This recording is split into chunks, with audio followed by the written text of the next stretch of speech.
So, claim your power. And the power is right here. And so claim the words that you're speaking and the thoughts that you're thinking. And so today I thought, after my lesson last Sunday, I thought probably the best place for me to go is to talk about the power of your presence. Not only your individual presence, but your collective presence and the presence that is in this room. So I used a quote last week that I want to use again. You may have missed it in all of the things that were going on last week in our minds, because we had a lot of stuff going on. But I want to read you this quote again, and then I want to do a little silence with you this morning before I get started, because I think that's important. When you lose touch with inner stillness, you lose touch with yourself. Can you hear that? And when you lose touch with yourself, you lose yourself in the world. And we're told to be in this world, but not of it. Remember? And I don't want to lose myself in the chaos that goes on, because sometimes it does. And so it is a practice that I learned here of being in the silence, sitting in the silence. And if you read any daily word for the last week, one of them on Wednesday was about commitment. And so that went, oh yes, we have to be committed to the practice of the silence. Remember, I said last week, silent unity. Silent unity. Because sometimes all of the chatter takes us all kinds of places, doesn't it? And so then come back. So I want you to do a reset breath with me. I taught you that last week. It's an exhale first. The way I taught it to the congregation that I served for 25 years is to place a hand on the heart and a hand here, because that's asking Holy Spirit to bring that energy right down through you. So just close your eyes and breathe out first. And then just allow your own body to reset. And we're resetting to the practice of stillness. We're resetting to the silence, to that one divine presence and power, to that divine presence and power that is alive in each of us. And so as the words to the song so beautifully sang, claim that power in this moment. We claim that power and presence of the one in the silence, knowing that as we go from this place, in this now moment, our actions will be from the presence of that one.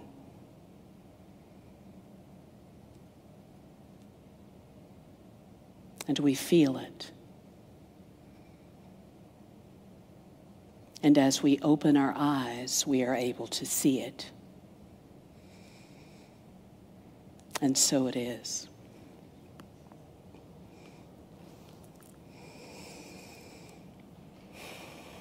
Are you breathing? That's a good thing. I know in my practice, my personal practice, sometimes when I've done my silence in the morning and I get out in the world and people start talking, and sometimes the things they're sharing, I'm like, whoa. I have to remember the silence. As I was sharing to a friend last week that was here after the service was over with, I said, if you saw me in Walmart, that's my practice place, Walmart. Because usually there's something there that pulls my attention and I have a human moment of judgment. Anybody else ever do that? And so then I breathe out. You know, the beauty of your breath is it's always with you. It's always there. And so when I breathe out, I can center. Now, there are some times when I breathe out several times, and I'm sure people are going, is that woman getting ready to have a moment of something strange? Because I'm going,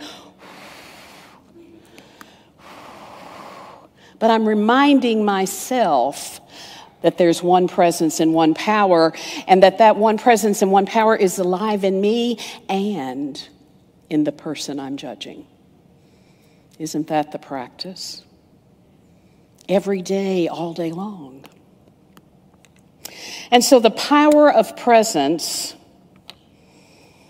I read a little bit from Ernest Holmes and I read a little bit from Charles Fillmore, because we're all the same. Ernest Holmes says, there is no greater good that can come to you than to know the power that is already within you. No greater good, but to know that power. And what his words were, the power to live, the power to create, the power to do good, the power to heal, the power to prosper. Wow. Do you realize that all of that is inside of you? And so I want you to echo me for a moment. I have the power to live. And as you echo me, I'm going to share with you that I didn't even believe what you just said. Or as my dear friend Martha Creek would say, tell your face.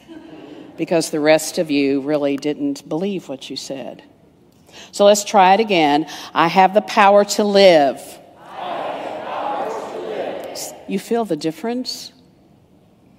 I have the power to create.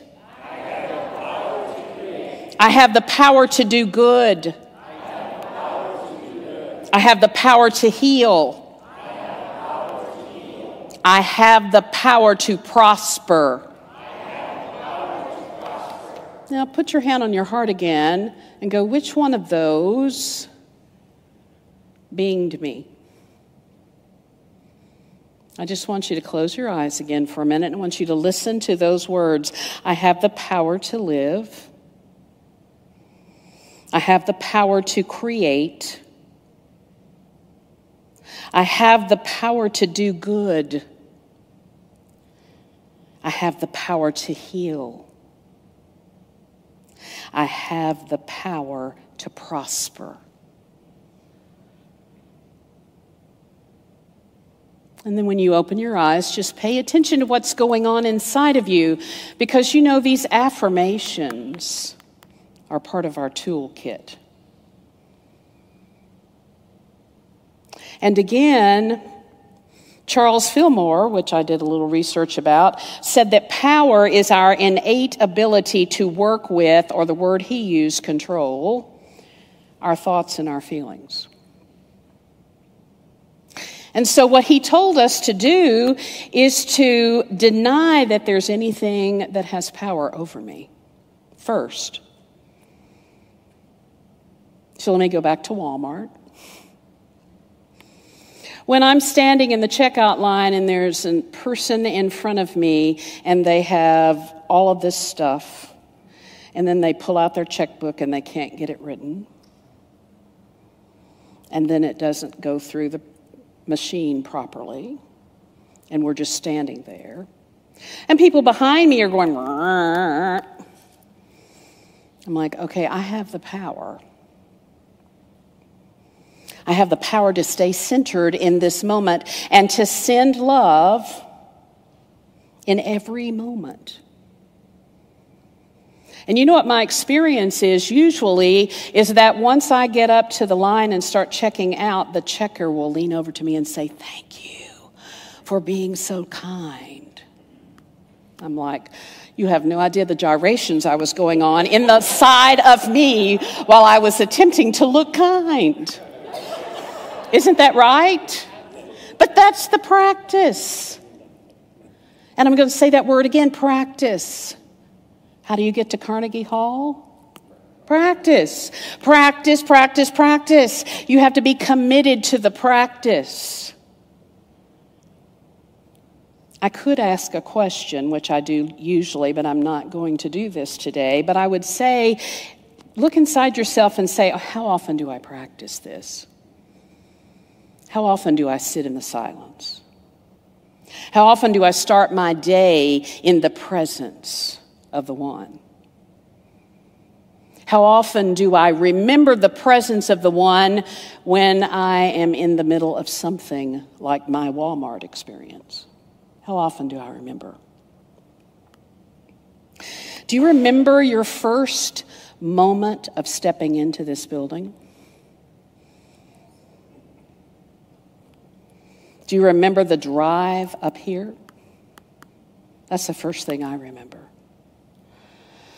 I remember in a car with a friend of mine who has said, Denise, I've found this most wonderful place and you need to go. You know what that is like, sometimes like. It's like, okay, what's this place? Because believe you me, I had been kicked out of the Church of Christ. Oh, well, that was a gift for me in that moment. And I had gone everywhere that I could think of, all kinds of different places, and didn't know much about this place. And she said, you need to go. And driving in this place, I felt something. I felt a presence. I felt it on the grounds. I felt it in the trees. And when I walked in here I went, wow, I feel something. So I want you to take about 2 minutes or so, and I want you to share with someone sitting close to you what your first experience was of walking in here. Go. So how was that for you to remember? You know, it's remembering the reason we're here. And no matter if I've been here last week, or it's been a year, or it's been a month, the same thing happens. The same thing happens. When I drive up here, I'm like, oh, I'm home. You feel that? I've heard people say that over the years. When I finally found unity, I knew I was home. Wow. That's the presence of this place. And so when we go through something that's a little bit chaotic, for whatever reason, we have to remember the presence of this place and the presence that's inside of us. So I want to do a little metaphysical Bible with you this morning. If you've ever read Acts at all, you know, Jesus had all of these, what I call 12 merry men that followed him around everywhere and did a lot of cool things. And then they were struggling because he was gone. But they began to remember why they came together in the first place. And if you remember the first time that any of them actually began to express what the truth was, it says in the scriptures that there were cloven tongues of fire sitting on their head. I remember as a child hearing that and I thought, oh, that sounds bad. I don't want fire on my head.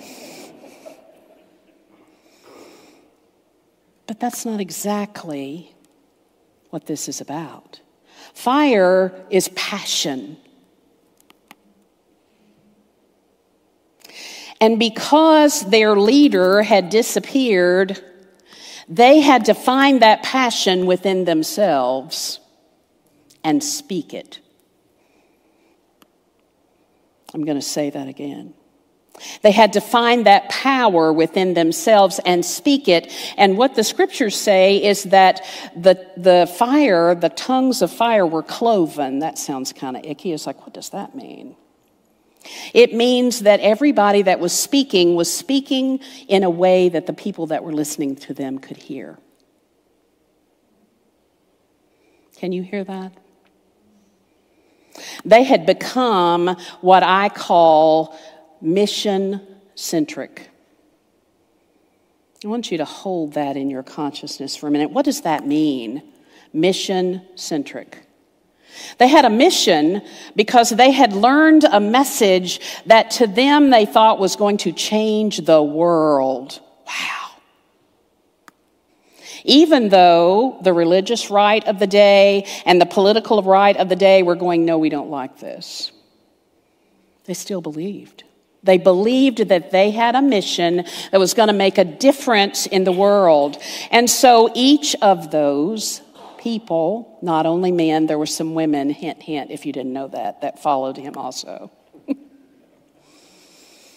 They would begin to go out and share what they knew. Because they knew it wasn't just about a person. It was about a mission. It was about a message that they held together, that they wanted to share with everybody. Isn't it interesting that we are on the power of power, which is right here? There are no synchronicities. Everything is a synchronicity. It's perfect. And in this moment, that's yours to do. To share this amazing message that you have come for years and years and years to hear and to experience and to learn. You know, that's how Christianity spread so quickly. Are you aware of that? Because not just one person was speaking it, all kinds of people were speaking it. And when somebody else spoke it to them, then they spoke it to somebody else. It was called the good news. You think we have good news here in Unity? I do. We believe in oneness. We believe there's one presence and one power. We believe that presence and power is within each of us, so we're divine children of God. We believe that our thoughts create our world, so when our thoughts get a little wonky, that's part of the human condition. We spend time in the silence. We connect to that one more time, maybe 40 more times in one day if you've got a lot of stuff going on. And then we act from that place.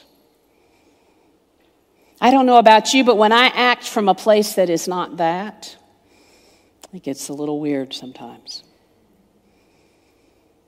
And so I have to keep committing to the process, keep remembering what it is that I believe. You know, you say every Sunday morning that this is a positive, practical, progressive teaching. And I went back and looked at some of the words that you had on the website when I could get into it. Oh, well, we might as well laugh about all of this because that's the way we shift things, is deal with our own energy. Positive. See if these words ring a bell to you. We are joyous. We are an inclusive community. Have you ever heard any of that? Is that not positive? Look to your partner there that's close to you and say, we are joyous and inclusive. Wow. Now that means so many different things to different people. Joyous to me means a great big belly laugh, or joyous to me means experiencing that delightful, wonderful girl singing about power up here. Wow. And that we're inclusive. But we're also practical. Do you know how you're practical? These words should ring a bell too, because they're your mission and vision statement. I would tell you a little something, something, but if you can't recite your mission and vision statement, you need to get back to the practice and go, okay, what do we believe here? When somebody asks, what do we believe, can I give them a 2-minute elevator speech? Or do I say, well, you know, we're nice. We like people. We're positive. Well, what does that mean? We are joyous and we are inclusive and practical. We inform, we transform, we strengthen, and we connect. Wow. You hear those words? Did you know that that's what it says about you out in the world? These people inform, transform, strengthen, and connect. So how do you do that? Everybody breathe. This is a reconstructing a community right now. You understand that?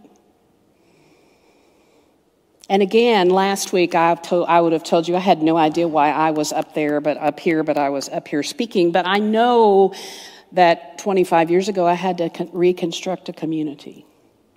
And thank heavens Gary Simmons was there to help me, because I was naive and new and green and had no clue what to do.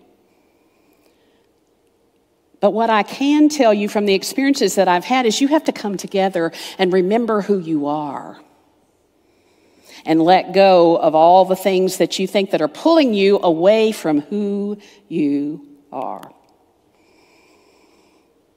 Because it also says that you're progressive. Progressive means you're pulled by a vision. It's hard to be pulled by a vision when you're being pulled over here and here and here and here.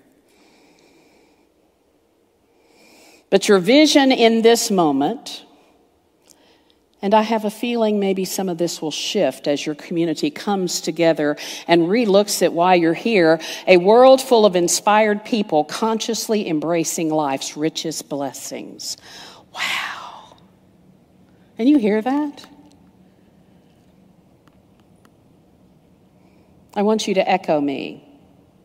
We are a world full of inspired people.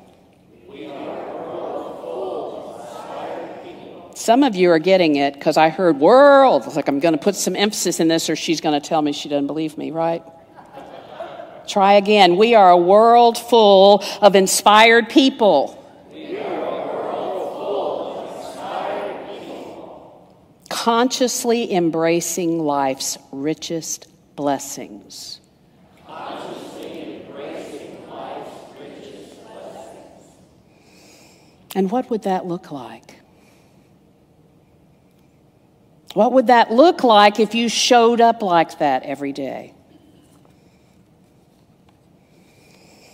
So, some of you probably remember the first Sunday when CSLN and you came together here. And on that Sunday, Holy Spirit said, you need to sing this song. And I was like, I don't want to sing a song. Well, you need to sing this song. Well, this one woke me up 4 times in the middle of the night. So, my belief is some of you know this song when you begin to hear it. So I will ask that you sing it with me when you hear it, because I think you will know it. There's a sweet, sweet spirit in this place,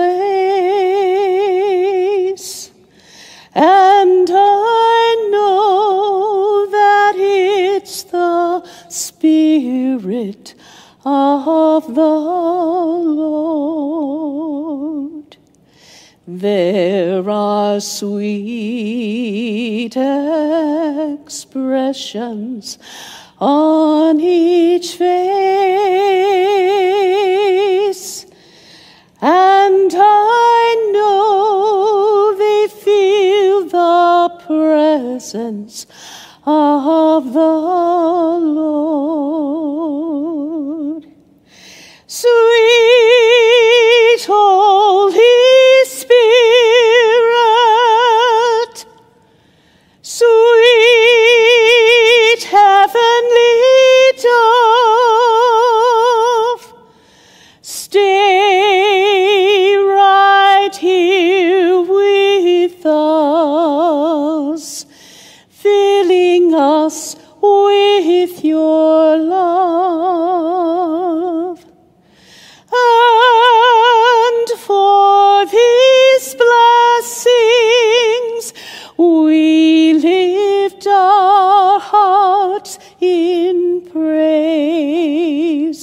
without a doubt we'll know that we have been revived